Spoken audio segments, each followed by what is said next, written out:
আজ এই শিরোনামের উপদেশের দ্বারা যে ঈশ্বর মৃত্যুকে নাশ করতে এসেছিলেন, আসুন আমরা ভবিষ্যদ্বাণীর মাধ্যমে খ্রিস্ট আনসাংহংয়ের বিষয়ে অধ্যয়ন করি।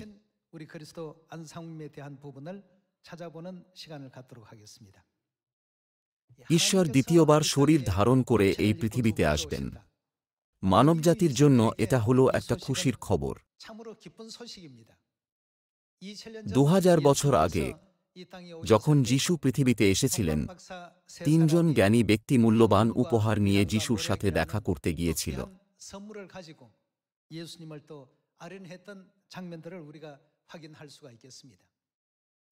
ইব্রিয় 9 অধ্যায়ের ভবিষ্যদ্বাণী অনুসারে যারা তাঁর জন্য অপেক্ষা করছে তাদের উদ্ধার দেওয়ার জন্য তিনি দ্বিতীয়বার আসার প্রতিজ্ঞা করেছিলেন। মানবজাতি কি খ্রিস্টকে চিনতে পারবে? যেমন তাঁর প্রথম আগমনে তারা তাঁকে চিনতে পারেনি, তেমনি তাঁর দ্বিতীয় আগমনে তাঁকে চেনাও খুবই কঠিন হবে। কিন্তু বাইবেল বলে যে খ্রিস্ট মৃত্যুকে নাশ করতে এসেছিলেন। অন্য কথায়, তিনি আমাদের অনন্ত জীবন দেওয়ার জন্য দ্বিতীয়বার আসবেন। আজ আসুন আমরা একসাথে এটা পরীক্ষা করে দেখি। আসুন যিশাইয়া 25 অধ্যায়ে যাই।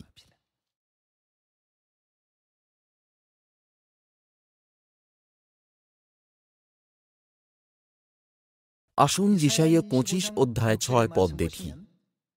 আর বাহিনীগণের সদাপ্রভু এই পর্বতে সর্বজাতির নিমিত্ত উত্তম উত্তম খাদ্যদ্রব্যের এক ভোজ, পুরাতন দ্রাক্ষারসের, মেদযুক্ত উত্তম খাদ্যদ্রব্যের ও নির্মলীকৃত পুরাতন দ্রাক্ষারসের এক ভোজ প্রস্তুত করিবেন।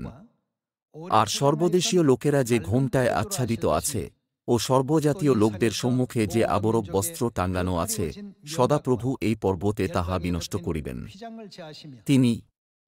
তিনি কি বিনষ্ট করবেন? মৃত্যুকে অনন্তকালের জন্য বিনষ্ট করিয়াছেন। ঈশ্বরের এই পৃথিবীতে আসার অনেক কারণ আছে। তিনি পাপের ক্ষমা দিতে, উদ্ধার করতে এবং মৃত্যুকে নাশ করতে আসবেন। বাইবেলে অনেক ভবিষ্যদ্বাণী আছে, কিন্তু যিশাইয়া 25 অধ্যায় আমাদের জানায় যে তিনি মৃত্যুকে নাশ করতে আসবেন। তাহলে আমাদের কি সেই একজনকে খোঁজা উচিত নয় যিনি মৃত্যুকে নাশ করেন?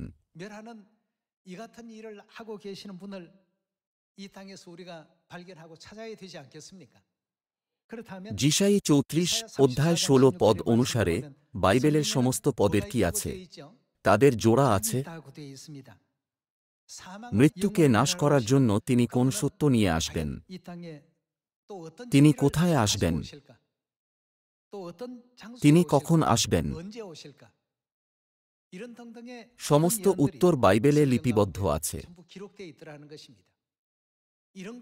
যদি আমরা এই ভবিষ্যদ্বাণীগুলিকে না বুঝে কাউকে অস্পষ্টভাবে বিশ্বাস করি, তাহলে আমরা অনন্ত নরকে যেতে পারি।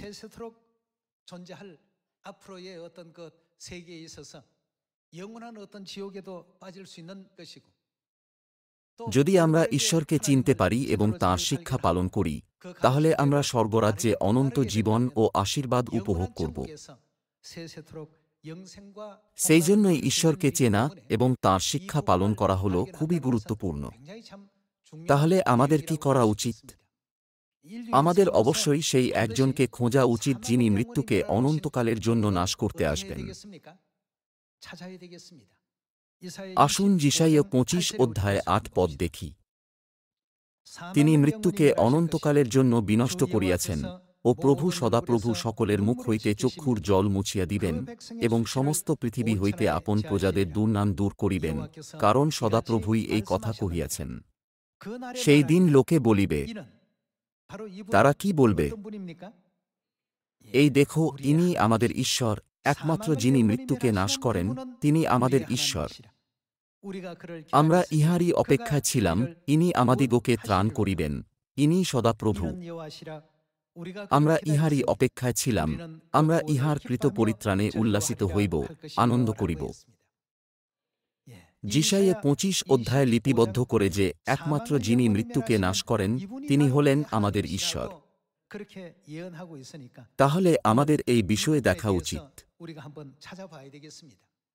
কোন সত্যের দ্বারা ঈশ্বর এই পৃথিবীতে এই কাজ সম্পন্ন করবেন? আসুন যোহন 6 অধ্যায়ে এর উত্তর খুঁজি। আসুন যোহন 6 অধ্যায় 53 পদ দেখি। যীশু তাহাদিগকে কহিলেন, সত্য সত্য আমি তোমাদিগকে বলিতেছি, তোমরা যদি মনুষ্যপুত্রের মাংস ভোজন ও তাহার রক্ত পান না করো, তোমাদিগেতে জীবন নাই। যে আমার মাংস ভোজন ও আমার রক্ত পান করে, সে কি পেয়েছে? অনন্ত জীবন পাইয়াছে। অনন্ত জীবন পাওয়ার মানে কি? এর মানে মৃত্যু চিরকালের জন্য নাশ হয়ে যাবে। এর মানে কি এটা নয় যে তিনি মানবজাতিকে অনন্ত জীবন দেবেন? 54 পদে ঈশ্বর স্পষ্টভাবে এই শর্ত উল্লেখ করেছেন, যে আমার মাংস ভোজন ও আমার রক্ত পান করে। যে আমার মাংস ভোজন ও আমার রক্ত পান করে, সে অনন্ত জীবন পাইয়াছে, এবং আমি তাহাকে শেষ দিনে উঠাইব। কারণ আমার মাংস প্রকৃত ভক্ষ্য এবং আমার রক্ত প্রকৃত পানীয়। যে আমার মাংস ভোজন ও আমার রক্ত পান করে, সে আমাতে থাকে এবং আমি তাহাতে থাকি।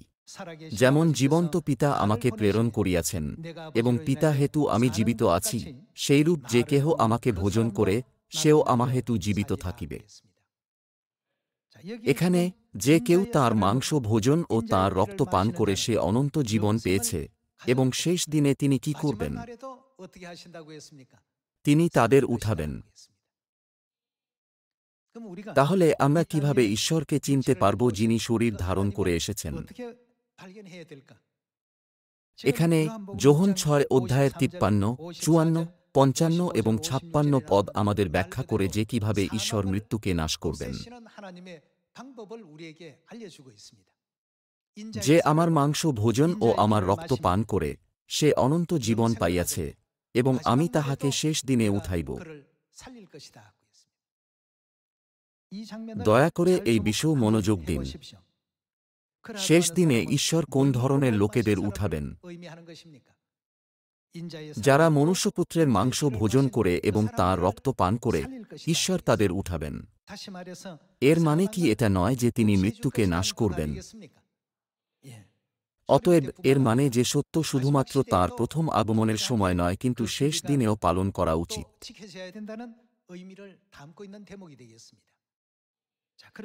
আসুন মথি 26 অধ্যায়ে গিয়ে দেখি কিভাবে মনুষ্যপুত্রের মাংস ভোজন ও তাঁর রক্ত পান করতে হয়।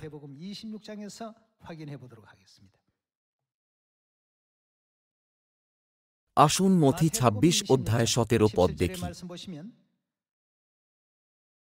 পরে তারিশূন্য রুটির পর্বের প্রথম দিন শিষ্যেরা যিশুর নিকটে আসিয়া জিজ্ঞাসা করিলেন, আপনার নিমিত্ত আমরা কোথায় নিস্তার পর্বের ভোজ প্রস্তুত করিব?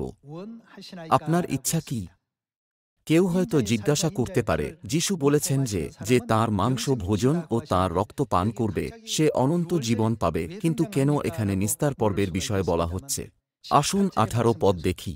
তিনি কহিলেন, তোমরা নগরে অমুক ব্যক্তির নিকট যাও, আর তাহাকে বলো, গুরু কহিতেছেন, আমার সময় সন্নিকট, আমি তোমারই গৃহে আমার শিষ্যগণের সহিত নিস্তার পর্ব পালন করিব। তাহাতে শিষ্যেরা যিশুর আদেশ অনুসারে কর্ম করিলেন ও নিস্তার পর্বের ভোজ প্রস্তুত করিলেন। আসুন 26 পদে দেখি যে কিভাবে তিনি নিস্তার পর্বের ভোজ ভোজন করেছিলেন।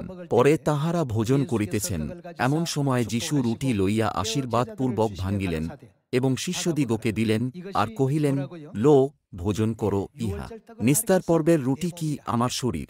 যোহন 6 অধ্যায়ে এটা হল মনুষ্যপুত্রের মাংস। এই বিষয়ে যিশু বলেছিলেন, ইহা আমার শরীর, যখন তিনি নিস্তার পর্বের দিনে রুটি দিয়েছিলেন। 27 পদ। পরে তিনি পানপাত্র লইয়া ধন্যবাদ পূর্বক তাহাদিগকে দিয়া কহিলেন, তোমরা সকলে ইহা হইতে পান করো। পাত্রের মধ্যে নিস্তার পর্বের দ্রাক্ষারস আছে। কারণ ইহা নিস্তার পর্বের দ্রাক্ষারস হল আমার রক্ত, নূতন নিয়মের রক্ত, যাহা অনেকের জন্য পাপমোচনের নিমিত্ত পাতিত হয়। যারা নিস্তার পর্বের রুটি ভোজন করে এবং নিস্তার পর্বের দ্রাক্ষারস পান করে তাদের কি প্রতিজ্ঞা দেওয়া হয়েছে?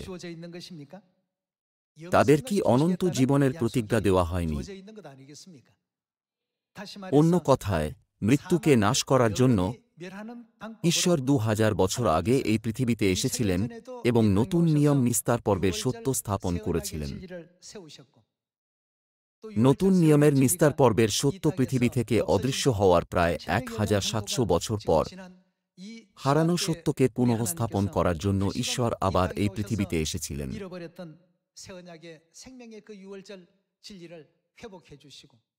তিনি কি দ্বিতীয়বার মানবজাতিকে নিয়ম শেখানোর জন্য আসেননি, যাতে আমরা আর কখনো মৃত্যুর সম্মুখীন না হই?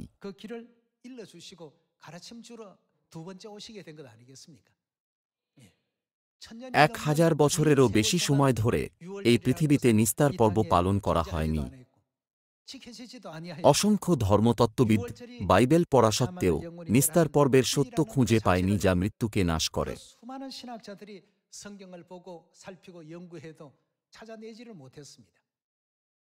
এরকম কেন? কে এই কাজ সম্পন্ন করবেন? যিশাইয়া 25 অধ্যায় বলে, ইনি আমাদের ঈশ্বর, আমরা তাঁর জন্যই অপেক্ষা করেছি এবং তিনি আমাদের উদ্ধার দিয়েছেন। কারণ একমাত্র ঈশ্বরই মৃত্যুকে নাশ করতে পারেন। যে কেউই কি বাইবেল পড়ে এটা করতে পারত না? এটা চিন্তা করা সহজ মনে হতে পারে। ঈশ্বর যে কাউকে এই সহজ কাজ সম্পূর্ণ করা থেকে প্রতিরোধ করেছেন। এটা ঈশ্বরের ইচ্ছা যে যখন ভবিষ্যদ্বাণীগত ব্যক্তি প্রকট হবেন, তখন দরজা খুলে যাবে। আমাদের জন্য এটা বোঝা সহজ। কিন্তু যদিও লোকেরা দেখে এবং শুনে, তবুও লোকেরা এটা বোঝে না। তাদের কাছে বোধশক্তি বা বিচক্ষণতা নেই। এটা হল ঈশ্বরের চমৎকার দূরদর্শিতা। তাঁর প্রথম আগমনের সময় তিনি নতুন নিয়মের নিস্তার পর্বের সত্য স্থাপন করেছিলেন এবং মৃত্যুকে নাশ করার পথ খুলে দিয়েছিলেন। কিন্তু শত্রু দিয়াবল 325 খ্রিস্টাব্দে নিকেয়া ধর্মসভার দ্বারা নিস্তার পর্ব নাশ করে দিয়েছিল। 1700 বছরেরও বেশি সময় ধরে কেউ নতুন নিয়মের নিস্তার পর্বের সত্য প্রকট করেনি।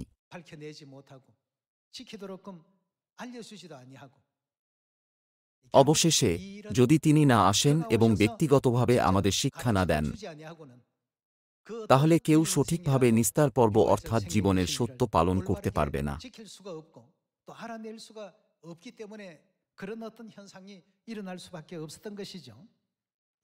অতএব মথি 26 অধ্যায়ে যিশু আমাদের শিক্ষা দিয়েছেন যে কিভাবে তাঁর মাংস ভোজন ও তাঁর রক্ত পান করতে হবে।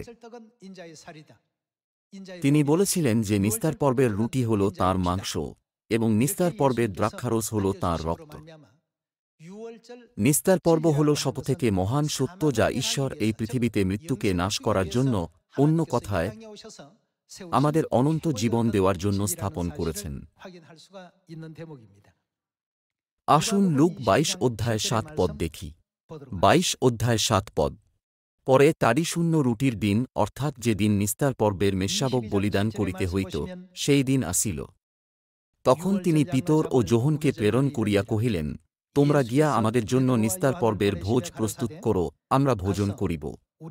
তাহারা বলিলেন, কোথায় প্রস্তুত করিব? আপনার ইচ্ছা কি?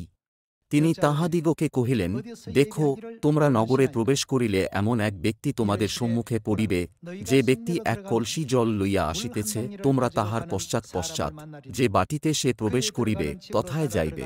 আর তোমরা বাটির কর্তাকে বলিবে, গুরু আপনাকে বলিতেছেন, যেখানে আমি আমার শিষ্যগণের সহিত নিস্তার পর্বের ভোজ ভোজন করিতে পারি, সেই অতিথিশালা কোথায়? তাহাতে সে তোমাদিগকে সাজানো একটি উপরের বড় কুঠরি দেখাইয়া দিবে, সেই স্থানে প্রস্তুত করিও। তাহারা গিয়া তিনি যেরূপ বলিয়াছিলেন সেইরূপ দেখিতে পাইলেন, আর নিস্তার পর্বের ভোজ প্রস্তুত করিলেন। যিশু পিতর ও যোহনকে নিস্তার পর্ব প্রস্তুত করার আজ্ঞা করেছিলেন। আসুন আমরা 14 পদ দেখি। পরে সময় উপস্থিত হইতে, যখন নিস্তার পর্বের সময় এসেছিল, তিনি ও তাহার সঙ্গে প্রেরিতগণ ভোজনে বসিলেন। তখন তিনি তাহাদিগকে কহিলেন, আমার দুঃখভোগের পূর্বে তোমাদের সহিত আমি। তিনি একান্তভাবে কি করতে চেয়েছেন? এই নিস্তার পর্বের ভোজ ভোজন করিতে একান্তই বাঞ্ছা করিয়াছি। কেন যিশু এত আন্তরিকভাবে নিস্তার পর্ব পালন করতে চেয়েছিলেন? কারণ এর মধ্যে মৃত্যু নাশ করার প্রতিজ্ঞা রয়েছে। আসুন ১৯ পদ দেখি। পরে তিনি রুটি লইয়া ধন্যবাদ পূর্বক ভাঙ্গিলেন এবং তাহাদিগকে দিলেন, বলিলেন, ইহা আমার শরীর, যাহা তোমাদের নিমিত্ত দেওয়া যায়, ইহা। কেন আমাদের এটা করা উচিত? আমার স্মরণার্থে করিও। যিশু তাঁর স্মরণে আমাদের এটা করার আজ্ঞা দিয়েছেন। নিস্তার পর্বে আমরা রুটি খাই ও দ্রাক্ষারস পান করি। এটাই হল সত্য ও ব্যবস্থা যা যিশু আমাদের জন্য স্থাপন করেছিলেন। ২০ পদ। আর সেইরূপে তিনি ভোজন শেষ হইলে পানপাত্রটি লইয়া কহিলেন, এই পানপাত্র, এটা কি? আমার রক্তে নূতন নিয়ম, যে রক্ত তোমাদের নিমিত্ত পাতিত হয়। নিস্তার পর্ব হল সেই সত্য যা মৃত্যুকে নাশ করে। এটা হল একটা গুরুত্বপূর্ণ সত্য যা ঈশ্বর এই পৃথিবীতে নিয়ে এসেছেন। ঈশ্বর এটাকে নতুন নিয়ম হিসাবেও বর্ণনা করেছেন। তাহলে যিশাইয়া ২৫ অধ্যায় ৬ পদ অনুসারে তিনি কে, যিনি পুরাতন দ্রাক্ষারসের দ্বারা মৃত্যুকে নাশ করবেন? ইনি আমাদের ঈশ্বর, আমরা তাঁর জন্যেই অপেক্ষা করেছি। এইভাবে নবী যিশাইয়া ভবিষ্যদ্বাণী করেছিলেন। আসুন ইব্রিয় ৯ অধ্যায় ২৭ পদ দেখি। ৯ অধ্যায় ২৭ পদ।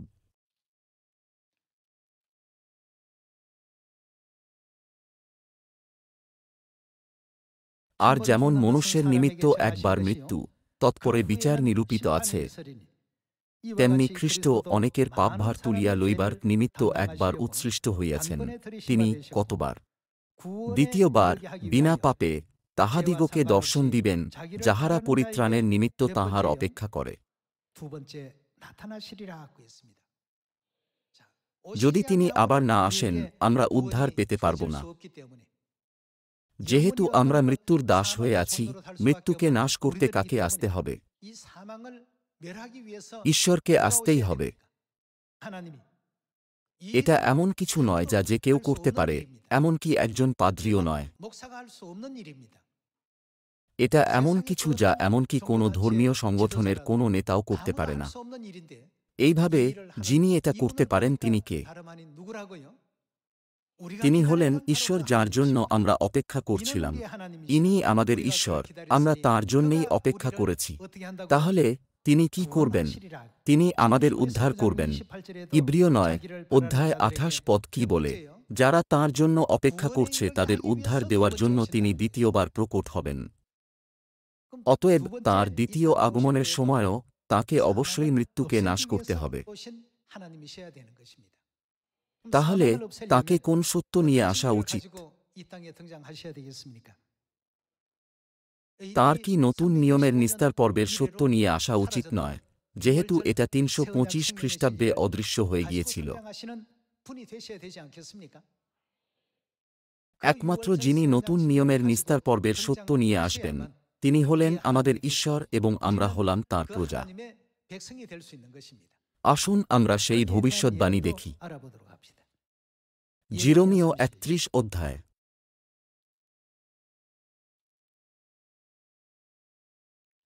আসুন ৩১ অধ্যায় ৩১ পদ দেখি।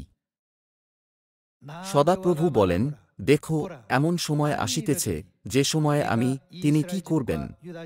ইসরায়েল কুলের ও জিহুদা কুলের সহিত এক নূতন নিয়ম স্থির করিব। নতুন নিয়মে বিশ্রামদিন, বাপ্তিস্ম এবং আরও অনেক কিছু আছে, কিন্তু যিশু বিশেষভাবে নিস্তার পর্বকে নতুন নিয়মের সারাংশ হিসাবে ঘোষণা করেছিলেন। ৩২ পদ। মিশর দেশ হইতে তাহাদের পিতৃপুরুষদিগকে বাহির করিয়া আনিবার জন্য তাহাদের হস্তগ্রহণ করিবার দিনে আমি তাহাদের সহিত যে নিয়ম স্থির করিয়াছিলাম, সেই নিয়মানুসারে নয়, আমি তাহাদের স্বামী হইলেও তাহারা আমার সেই নিয়ম লঙ্ঘন করিল, ইহা সদাপ্রভু কহেন। কিন্তু সেই সকল দিনের পর আমি ইসরায়েল কুলের সহিত এই নিয়ম স্থির করিব, ইহা সদাপ্রভু কহেন। আমি তাহাদের অন্তরে আমার ব্যবস্থা দিব ও তাহাদের হৃদয়ে তাহা লিখিব। এবং আমি, তিনি কে হবেন? তাহাদের ঈশ্বর হইব, ও তারা কারা হবে? আমার প্রজা হইবে। ঈশ্বর ও তাঁর লোকেদের মধ্যে একটা স্পষ্ট চিহ্ন থাকা উচিত। সেই প্রমাণ কি? ঈশ্বর বলেছেন, আমি তাদের অন্তরে আমার ব্যবস্থা দেব। এটা কোন ব্যবস্থা? নতুন নিয়মের ব্যবস্থা। নতুন নিয়মের ব্যবস্থার সৃষ্টিকর্তা হলেন ঈশ্বর, এবং যারা এটা গ্রহণ করবে তারা ঈশ্বরের লোক হবে। এইভাবে নতুন নিয়মের নিস্তার পর্বের সত্য হল মৃত্যুকে চিরকালের জন্য নাশ করার জন্য ঈশ্বরের দ্বারা স্থাপিত জীবনের ব্যবস্থা। তাহলে মৃত্যুকে নাশ করার জন্য কে জীবনের ব্যবস্থা স্থাপন করেছিলেন? কে মানবজাতির কাছে এটা প্রকট করেছিলেন এবং দরজা প্রশস্ত করে খুলে দিয়েছিলেন?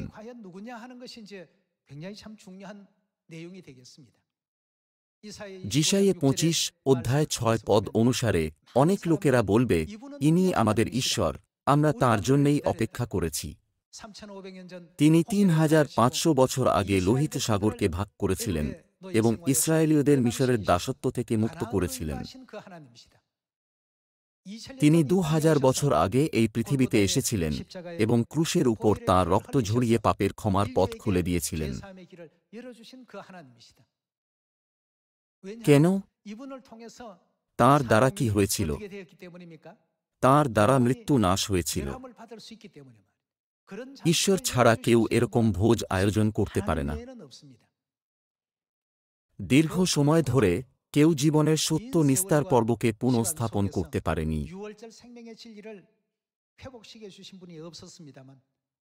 কিন্তু খ্রিস্ট আনসাংহ নতুন নিয়ম নিস্তার পর্বের সত্য ঘোষণা করেছেন, আমাদের স্বর্গরাজ্যে নিয়ে যাওয়ার জন্য যেখানে মৃত্যু বা শোক নেই।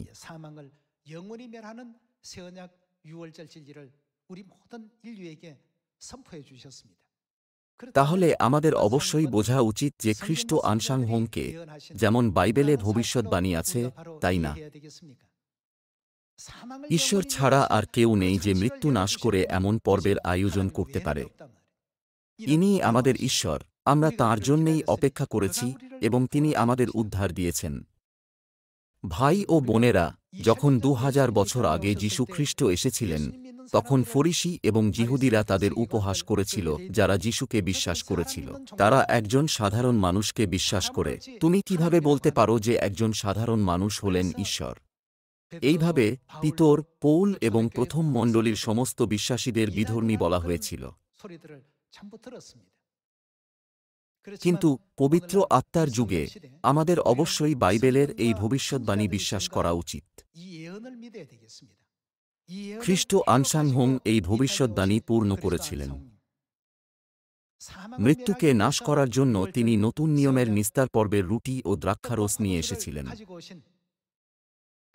অতএব আমাদের খ্রিস্ট আনসাংহংয়ের প্রতি বিশ্বাসকে জগতের কোনো কিছুর সাথে বিনিময় করা উচিত নয়। আমাদের কখনোই এটা হারানো উচিত নয়। এই জন্যই প্রকাশিত বাক্য ৩ অধ্যায়ে বলা হয়েছে যে তিনি না আসা পর্যন্ত আমাদের কি করা উচিত। আমি শীঘ্র আসিতেছি, তোমার যাহা আছে তাহা দৃঢ়রূপে ধারণ করো, যেন কেহ তোমার মুকুট অপহরণ না করে। আমাদের কাছে খুবই মূল্যবান সম্পদ আছে এবং আমাদের আশেপাশের লোকেদের গুজবের কারণে আমাদের কখনোই এটা হারানো উচিত নয়। জিরমীয় ৩১ অধ্যায়ে ভবিষ্যদ্বাণী আছে যে ঈশ্বর নতুন নিয়ম স্থাপন করবেন এবং যারা নতুন নিয়ম পালন করবে তারা ঈশ্বরের লোক হবে।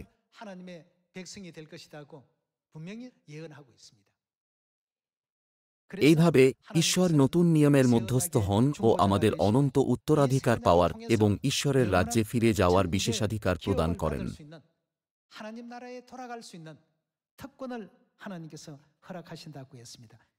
আসুন ইব্রিয় ৯ অধ্যায় ১৪ পদ দেখি। ইব্রিয় ৯ অধ্যায় ১৪ পদ।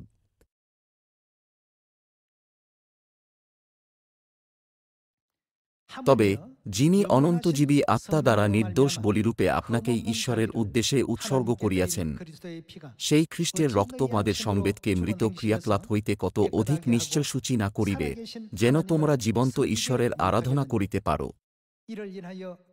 আর এই কারণ তিনি এক নূতন নিয়মের মধ্যস্থ। যীশু খ্রিস্ট হলেন নতুন নিয়মের মধ্যস্থ, যেন প্রথম নিয়ম সম্বন্ধীয় অপরাধ সকলের মোচনার্থ মৃত্যু ঘটিয়াছে বলিয়া যাহারা আহত হইয়াছে, তাহারা অনন্তকালীয় দায়াধিকার বিষয়ক প্রতিজ্ঞার ফল প্রাপ্ত হয়। তিনি নতুন নিয়মের মধ্যস্থ হয়েছেন, যাতে যারা নতুন নিয়মের মধ্যে আছে তারা স্বর্গীয় উত্তরাধিকার পেতে পারে।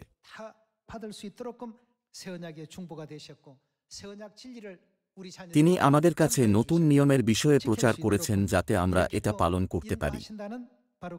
এটা ইব্রিয় 9 অধ্যায়ে লেখা আছে। নতুন নিয়ম ছাড়া আমরা কি স্বর্গীয় উত্তরাধিকার পেতে পারব? ইব্রিয় 9 অধ্যায় দ্বারা আমরা বুঝতে পারি যে যাদের কাছে এই অনুগ্রহ নেই তারা কখনো স্বর্গে প্রবেশ করতে পারবে না।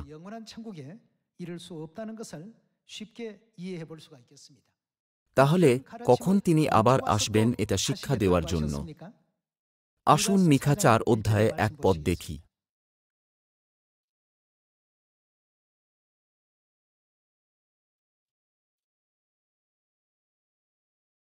কিন্তু শেষকালে এইরূপ ঘটিবে, শেষ দিনে এটা ঘটবে। সদাপ্রভুর গৃহের পর্বত পর্বতগণের মস্তকরূপে স্থাপিত হইবে, উপপর্বতগণ হইতে উচ্চীকৃত হইবে, তাহাতে জাতিগণ তাহার দিকে স্রোতের ন্যায় প্রবাহিত হইবে। আর অনেক জাতি যাইতে যাইতে বলিবে, চলো আমরা সদাপ্রভুর পর্বতে, যাকবের ঈশ্বরের গৃহে গিয়া উঠি।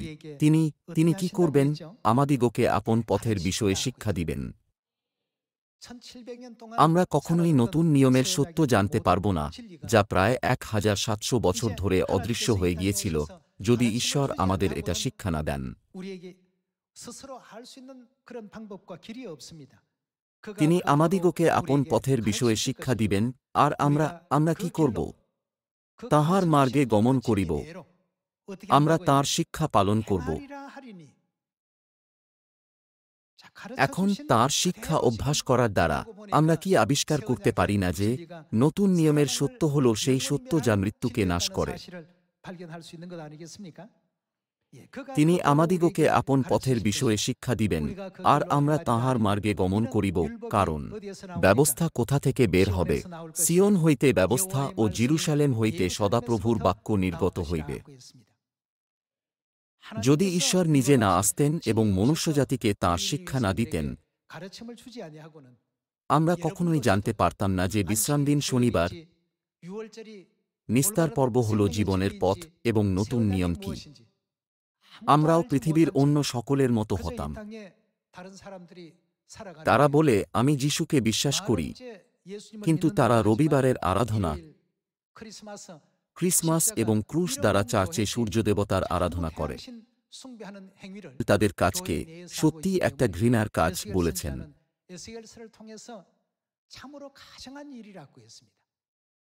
তারা ঈশ্বরের আরাধনা করার দাবি করে, কিন্তু তাদের কাজগুলি হল সূর্যদেবতার আরাধনা করার কাজ। এই জন্য ভবিষ্যদ্বাণী দেখায় যে ঈশ্বর তাদের সকলকে শাস্তি দেবেন। স্বর্গীয় পিতা খ্রিস্ট আনসাং হোম এবং নতুন জেরুসালেম স্বর্গীয় মাতা এই পৃথিবীতে এসেছেন আমাদের মৃত্যু থেকে উদ্ধার করতে এবং স্বর্গরাজ্যে নিয়ে যেতে, যেখানে মৃত্যু নেই। আমাদের তাঁদের অনন্ত ধন্যবাদ ও প্রশংসা উৎসর্গ করা উচিত। আসুন আমরা আরও একবার আমাদের হৃদয়ে গভীরভাবে আজকের শিরোনাম অঙ্কিত করি। ঈশ্বর মৃত্যুকে নাশ করতে এসেছিলেন, এবং আরও বেশি দৃঢ় বিশ্বাসের সাথে বাইবেলের সত্যের বাক্যকে পালন করি। সিয়নের আমাদের সমস্ত ভাই ও বোনদের আমাদের আশেপাশের লোকেদের কাছে এই বিষয়ে প্রচার করতে অনুরোধ করে যে খ্রিস্ট আনসাং হোম হলেন সত্য ঈশ্বর। আমি আজকের উপদেশ সমাপ্ত করি। আপনাদের অনেক ধন্যবাদ।